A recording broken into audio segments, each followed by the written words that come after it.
अस्सलाम वालेकुम students. Previous हम लेक्चर में हमने कन्वेक्स सेट किया था, उसकी कुछ एग्जांपल की थी। तो आज नेक्स्ट हमने कन्वेक्स सेट की कुछ एग्जांपल और थ्योरम वगैरह करने हैं। तो सबसे पहले एग्जांपल देखें, let T from N to N dash be a linear transformation. सबसे पहले ये जो एन और एन डैश है, ये हमारे पास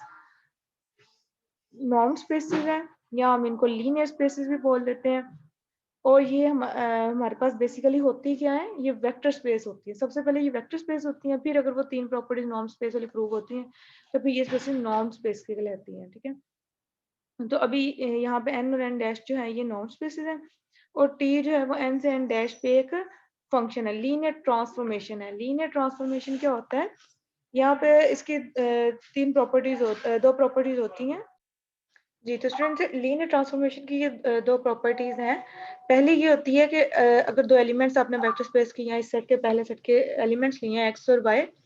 इन दोनों को ऐड करें, उस पर ट्रांसफॉर्मेशन अप्लाई करें, या इन दोनों पे एक्स पे अलग ट्रांसफॉर्मेशन अप्लाई कर लें, वाई पे अलग कर लें, फिर दोनों को ऐड कर लें, तो दोनों का आंसर जो है वो सेम आएगा।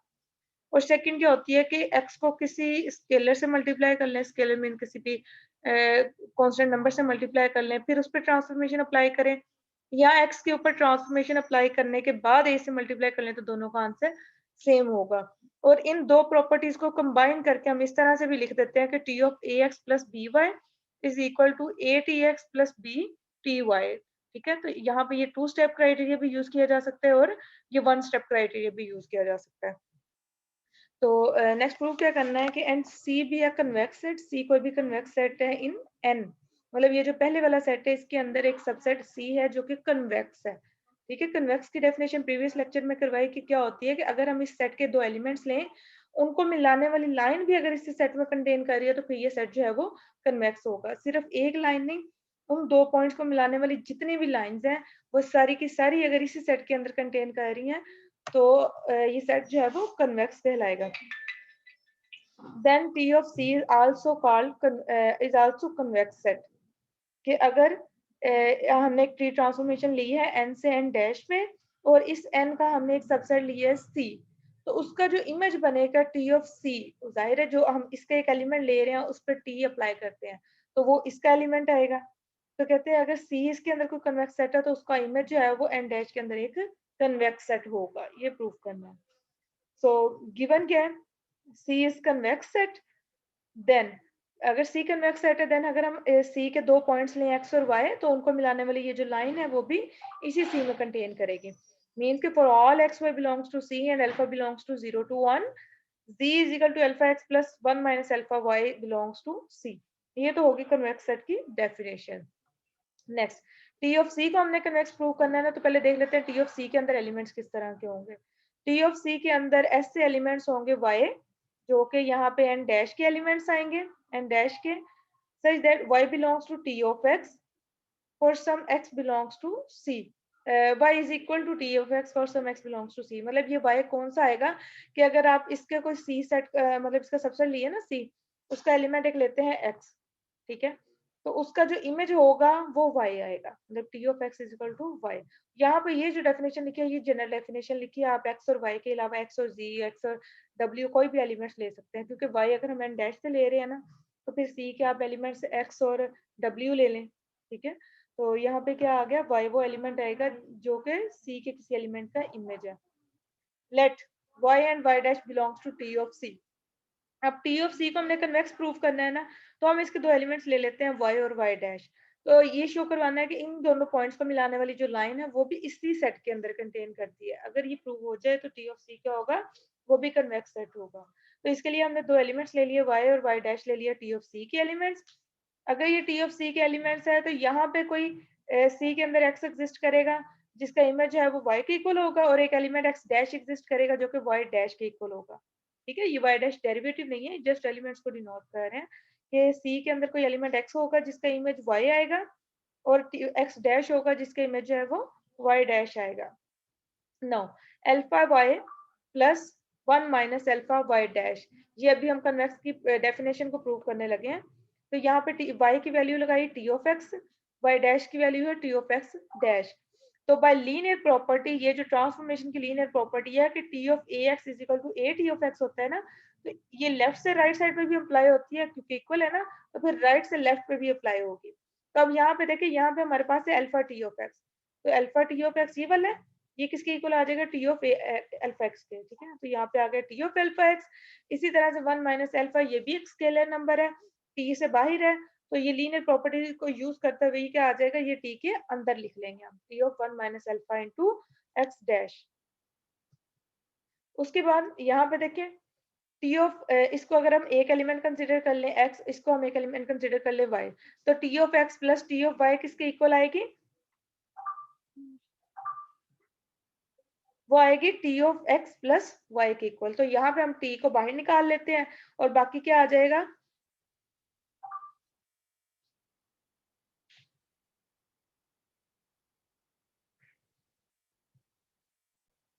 तो यहाँ पे हमने क्या किया, यहाँ पे टी को बाहर निकाल लिया और ये alpha x plus 1 minus alpha x dash आ गया। अब ये एक्स और एक्स डैश किसके एलिमेंट थे, सी के। तो सी में ये एलिमेंट सी क्योंकि कन्वेक्स सेट है ना, तो सी के अंदर alpha x plus 1 minus alpha x dash, ये वाला अगर इनको हम ऐड करते हैं तो ये भी एलिमेंट किससे बिलोंग करेगा, सी से, क्योंकि सी क्या है, वो कन्वेक्स सेट है। तो इसका मतलब ये सारा एलिमेंट किससे बिलोंग कर गया, सी से,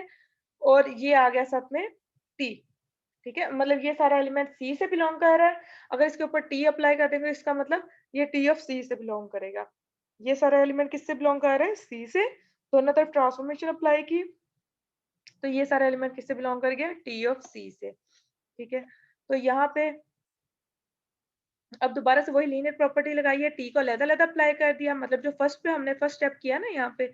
उसी को अब दोबारा यहाँ पे करें। ये जो फर्स्ट स्टेप है ना, इसको प्रीवियसली बैक स्टेप करके हमने वही दोबारा लेके आना है, फॉर्म बनानी है। अल्फा बाहर आ गया टी ऑफ एक्स, फिर plus alpha 1 minus alpha T of x dash, ये किससे बिलोंग कर गया, टी ऑफ सी से। इससे ये हमने क्यों किया दोबारा से, क्योंकि इससे पहले हमें ये नहीं पता था कि ये टी ऑफ सी का ही एलिमेंट आएगा, ये अभी हमने यहाँ पे प्रूव किया, ठीक है। तो अब यहाँ पे ये अल्फा टी एक्स किसके बराबर है, टी एक्स जो है वो वाई के बराबर है, टी ऑफ एक्स डैश जो है वो वाई डैश के बराबर है, और ये किससे बिलोंग कर रहा है, टी ऑफ सी से। तो हमने इनिशियली वाई और वाई डैश एलिमेंट लिए थे टी ऑफ सी के, और प्रूव करवा दिया कि उनको मिलाने वाली जो लाइन है वो भी टी ऑफ सी में ही कंटेन करती है, hence T of C is convex set, ठीक है। नेक्स्ट एग्जांपल देखें, for any convex subsets K and L of a linear space है, लीनियर स्पेस मतलब नॉर्म स्पेस, इस नॉर्म स्पेस के दो सबसेट लिए हैं के और एल, जो कि कन्वेक्स हैं, द सेट के प्लस एल। अब इन दोनों कन्वेक्स सेट्स कन्वेक्स सबसेट्स को ऐड करके जो सेट बनेगा, जब हम ऐड करते हैं ना दो सेट्स को, तो वो ऐड किस तरह से होते हैं कि पहला एलिमेंट पहले सेट से बिलोंग कर रहा होता है, फिर प्लस दूसरा एलिमेंट दूसरे सेट से बिलोंग कर रहा होता है। मतलब के प्लस एल जो है वो किसके इक्वल आएगा, X plus Y, such that x belongs to k and y belongs to l is convex. अब ये प्रूव करना है कि दो कन्वेक्स सबसेट्स का अगर हम सम लेते हैं तो वो सेट भी एक कन्वेक्स सेट होता है। इसके लिए भी दो एलिमेंट्स ले लेते हैं इस सेट के प्लस एल के, u और v लिए। तो u और v किस तरह के एलिमेंट्स होंगे, मतलब u और v, अगर हम इस पूरे इस k प्लस एल से हम u और v ले रहे हैं, तो इसके लिए क्या होगा कि k के अंदर एक x होगा और l के अंदर एक y होगा, फिर उन दोनों को ऐड करके एक u बनेगा ना। So then there exists x and x dash belongs to k such that and y dash belongs to l such that u is equal to x plus y, मतलब एक k का element एक l का element, और v किसके equal होगा, वो भी एक x का k का एलिमेंट और एक l का एलिमेंट। तो v इक्वल हमने लिख लिया x dash plus y dash के। सो therefore any alpha belongs to 0 to 1, हम चेक करते हैं कि ये जो u और v को मिलाने वाली जो लाइन है वो k प्लस l के अंदर कंटेन करेगी या नहीं। तो कनेक्ट सेट की डेफिनेशन की लेफ्ट साइड हम ले लेते हैं alpha u plus 1 minus alpha v, यहाँ पे u और v की वैल्यूज पुट कर दी, इनको सिंप्लीफाई किया, जहाँ पे x कॉमन आ रहा था x ले लिया, x डैश वाले को कॉमन लिया और y डैश वाले को। नेक्स्ट देखें x और x डैश किसके एलिमेंट्स थे, k के, ठीक है। तो इनको मिलाने वाली जो लाइन है वो भी जाहिर है के अंदर कंटेन करेगी क्योंकि के कन्वेक्स है। सिमिलरली वाई और वाई डैश किसके एलिमेंट्स है, एल के,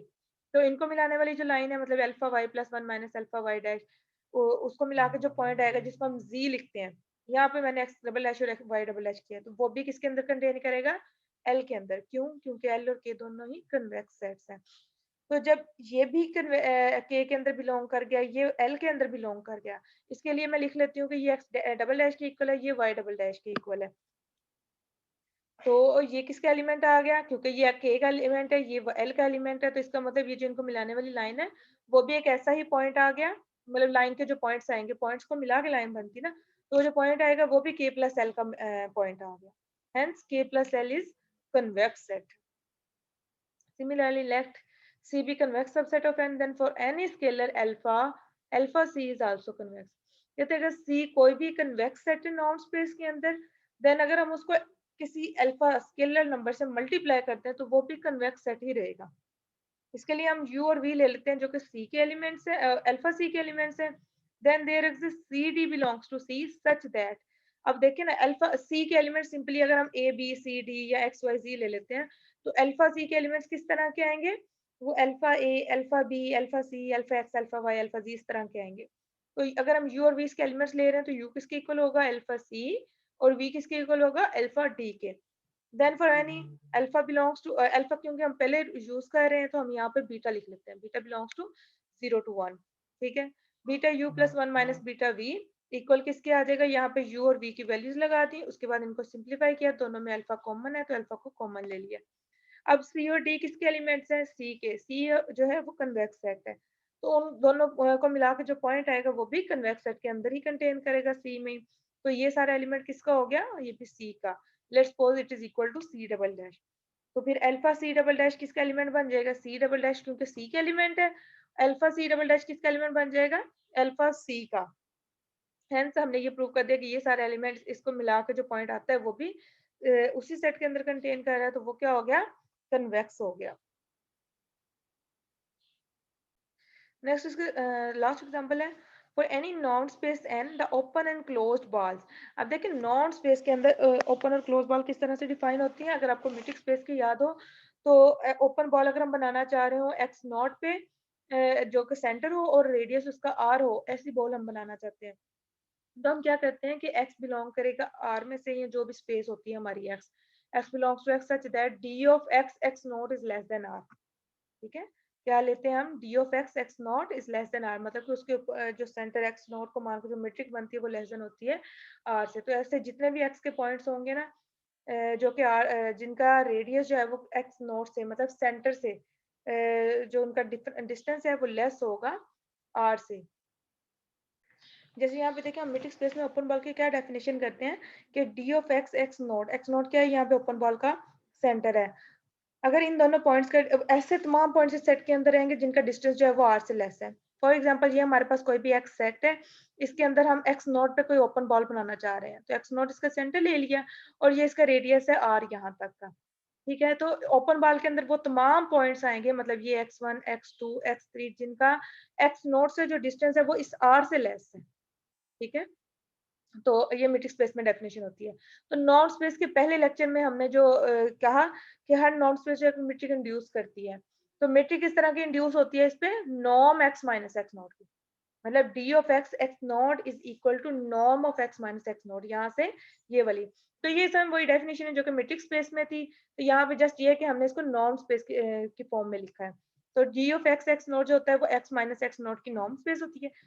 और ये लेस देन आ जाएगा आर से। ये ओपन बॉल की है, और क्लोज बॉल को किस तरह से शो करते हैं, हम बी के ऊपर एक बार लगा देते हैं, यहाँ पे बार लगा देते हैं और रेडियस के साथ इक्वल भी लगा देते हैं, मतलब कि इस सेट में वो तमाम पॉइंट्स आएंगे जिनका डिस्टेंस एक्स नोट से लेस भी होगा,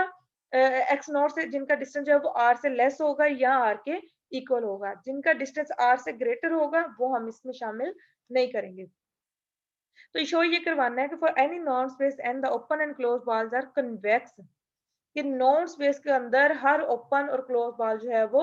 कन्वेक्स होती है। In particular open and close unit balls with center at origin are convex, कहते हैं इन पर्टिकुलर, मतलब इसका ये तो ऊपर वाला जनरल केस कह दिया ना, इन पर्टिकुलरली अगर हम कहते करें तो ऐसी बॉल्स जिनका रेडियस जो है वो यूनिट होता है, मतलब 1 रेडियस होता है, और उनका ओरिजिन जो है वो सेंटर पे होता है, तो वो कन्वेक्स होती है।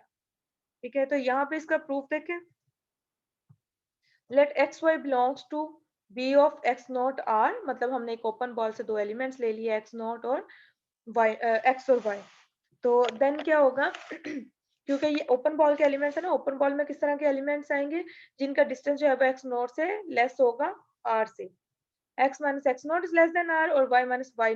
x not norm is less than r।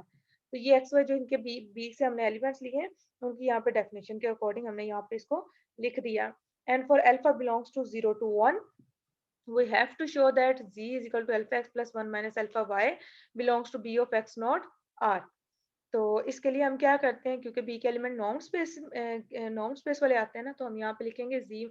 Show ये करवाना है जी अगर बिलोंग कब करेगा बी से, जब जी का जो डिस्टेंस है वो इस एक्स नोट से लेस, एक्स नोट से जो डिस्टेंस है वो लेस देन होगा आर से। तो डिस्टेंस हम किस तरह से फाइंड करते हैं, ये नॉर्म स्पेस है, मतलब norm of x minus x not is less than r अगर आए तो वो एलिमेंट जो है वो बी से बिलोंग करता है। तो हम यहाँ पे ये चीज ले लेते हैं कि z माइनस एक्स नॉट, अगर इसकी नॉन स्पेस जो है लेस देन आर आ जाती है तो इसका मतलब z बिलोंग करेगा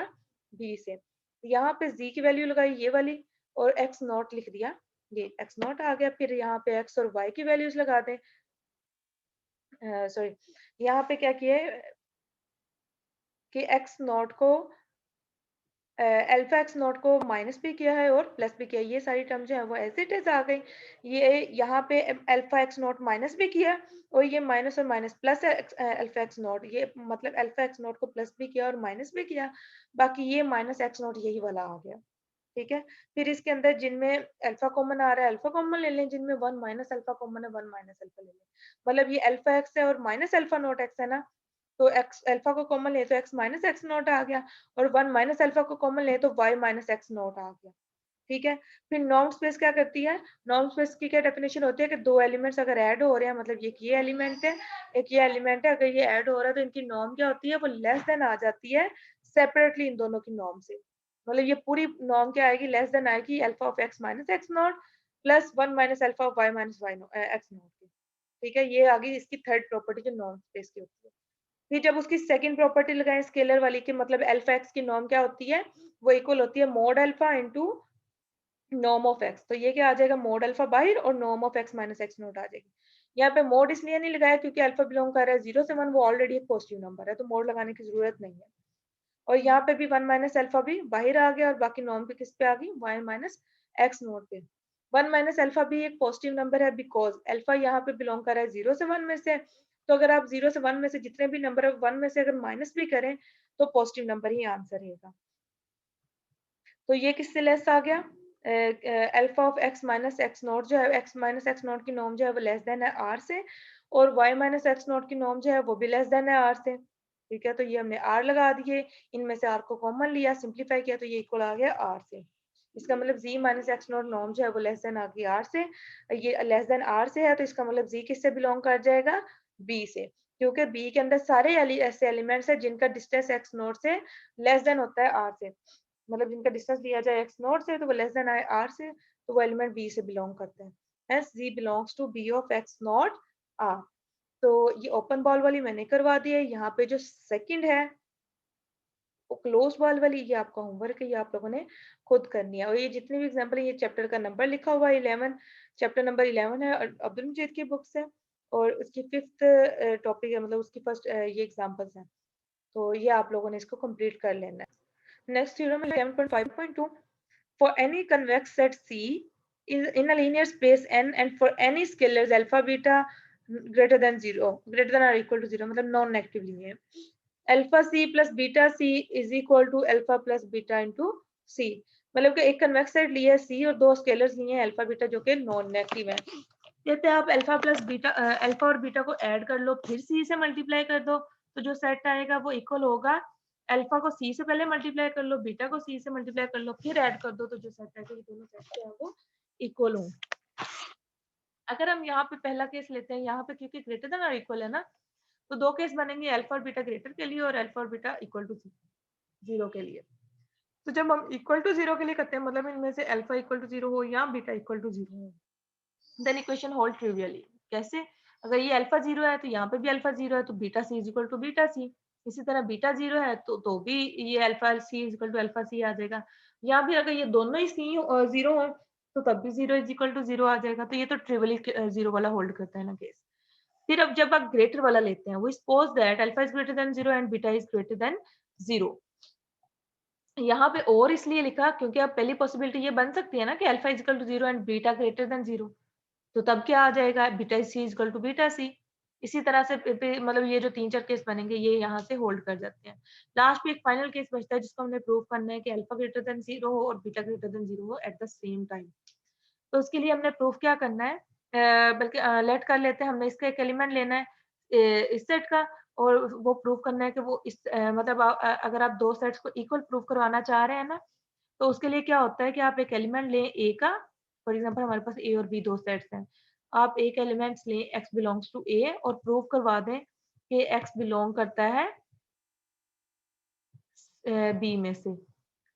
अगर ऐसा हो जाए, मतलब कि अगर x बिलोंग्स टू हमने a लिया और प्रूव ये करवा दिया कि x b से भी बिलोंग कर रहा है, देन क्या हो जाता है कि a जो है वो सबसेट होगा b का। इसी तरह कन्वर्सली अगर हम इसको प्रूव करवा दें कि x बिलोंग कर रहा है b से, देन x a से भी बिलोंग कर रहा है, देन b a का सबसेट हो जाएगा, ठीक है, फिर b a का सबसेट हो जाएगा। अब a भी b का सबसेट है और b भी a का सबसेट है, तो ये कब पॉसिबल है, इससे इंप्लाइज कर जाता है कि a is equal to b है, ठीक है। तो हम लेट कर लेते हैं C बिलोंग करता है अल्फा प्लस बीटा C से, then there is a C belongs to C such that कि अगर Z जो है वो अल्फा प्लस बीटा C से बिलोंग कर रहा है, देन जाहिर है इस C का कोई एलिमेंट एग्जिस्ट करेगा जिसके इक्वल ये C Z होगा, तो Z इज इक्वल टू होगा alpha plus beta small c, और C क्योंकि ये तीनों सिंपल एलिमेंट्स है, C को अंदर मल्टीप्लाई करवा दिया हमने। तो नेक्स्ट क्या होगा, ये अल्फा सी किसका एलिमेंट आ जाएगा, अल्फा ऑफ कैपिटल सी का, और बीटा सी किसका एलिमेंट है, बीटा सी का, तो दरम्यान में प्लस आ रहा है, इसका मतलब जी किसका एलिमेंट हो गया, अल्फा सी प्लस बीटा सी।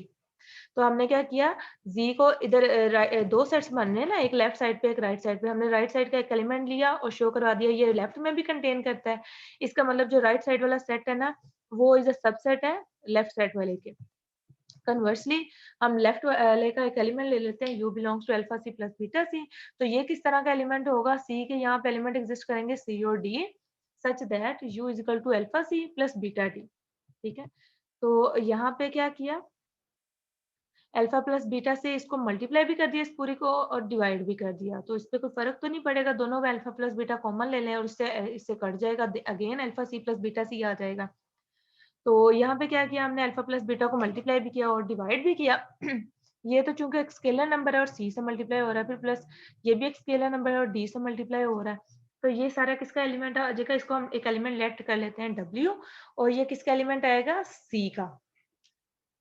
ठीक है। तो ये हमारे पास क्या हो गया कि यू, इसको हम एक एलिमेंट लेट कर लेते हैं डब्ल्यू के इक्वल, तो ये u is equal to alpha plus beta into डब्ल्यू आ गया, वेयर डब्ल्यू इज इक्वल टू ये सारी वैल्यूज लिख दी डब्ल्यू की, ठीक है। कहते हैं since beta over alpha plus beta किसके इक्वल आएगा कि 1 minus alpha over alpha plus beta, आप चाहे तो इसका एलसीएम लेके देख लें, ये डिवीजन से आ जाएगा, फिर इसको सिंपली डिवाइड करें, इसका एलसीएम लेके देखें तो ऊपर क्या आएगा, अल्फा प्लस बीटा और माइनस अल्फा, अल्फा और माइनस अल्फा कट जाएंगे, बाकी beta over alpha plus beta रह जाएगा, ठीक है। तो ये क्या आ गया, अल्फा और अल्फा प्लस बीटा सी ऐसे लिख लिया, और बीटा और अल्फा प्लस बीटा की जगह पे हमने लिख लिया 1 minus alpha over beta, alpha plus beta, ठीक है, ये लिख लिया। अब इसको डी से मल्टीप्लाई करवाएं,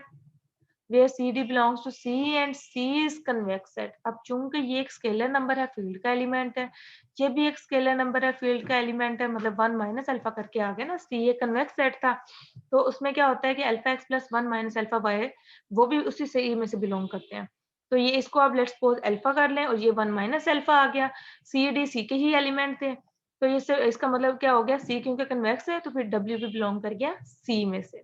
हेंस क्योंकि अब ये जो सी है डब्ल्यू है ये सी में से बिलोंग कर रहा है, so alpha plus beta into c किससे बिलोंग करेगा, alpha plus beta into c में से, तो फिर इसका this implies that alpha c plus beta c is contained in alpha plus beta c, from 1 and 2 ये प्रूव होगा कि ये दोनों सेट्स जो हैं वो इक्वल हैं।